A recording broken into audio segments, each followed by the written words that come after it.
Good morning అండి. రైతులను ముంచడానికి ఏమో పెట్రోల్ షాపులు,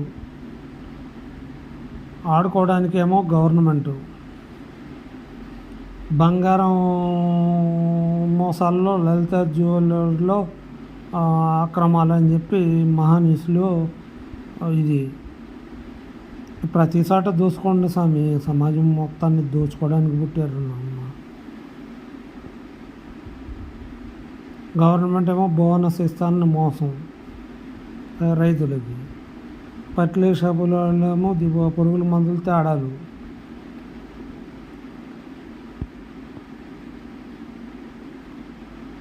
ఇప్పుడు అన్ని చోట్ల మీకు గవర్నమెంట్ కరెక్ట్గా ఉండి మొత్తం అన్ని షాపుల మీద చేయాలి, రైడ్ చేయాలి.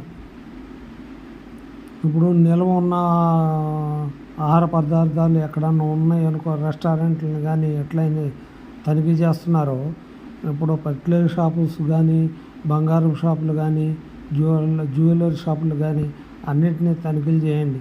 ఇప్పుడు ఒక్కొక్కటి 1,50,000, 1,65,000, 1,25,000 బంగారం ధర పెరుగుతుంటే వీళ్ళు చేసి మోసాలకి చేయకుండా ఎట్లా ఉంటారు?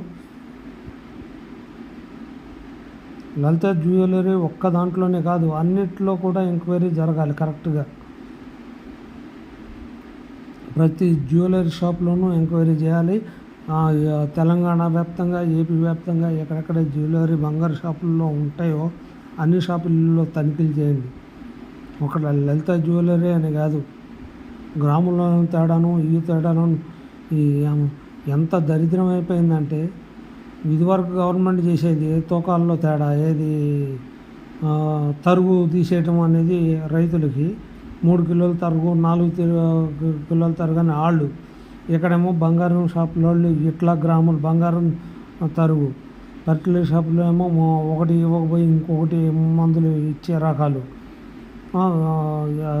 పనికిరాని మందులు ఇవ్వటం, పొలాలకి ఇవ్వటం, అట్టటి నాసిరక మందులు వాళ్ళు ఇవ్వటం.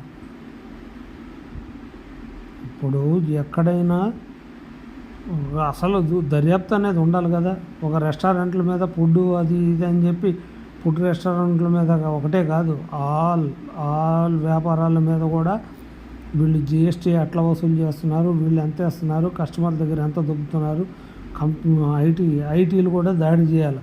రెవెన్యూ ఆటోమేటిక్గా మీకు వస్తుంది మొత్తం, తెలంగాణ కానీ ఏపీ కానీ.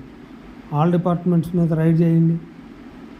మొత్తం ఇన్కమ్ ట్యాక్స్ కానీ ఆల్ గవర్నమెంట్ ఉద్యోగుల మీద కూడా రైడింగ్ చేయండి. ప్రభుత్వ అధికారుల మీద రైడింగ్ చేయండి, మీకు దొరుకుతాయి.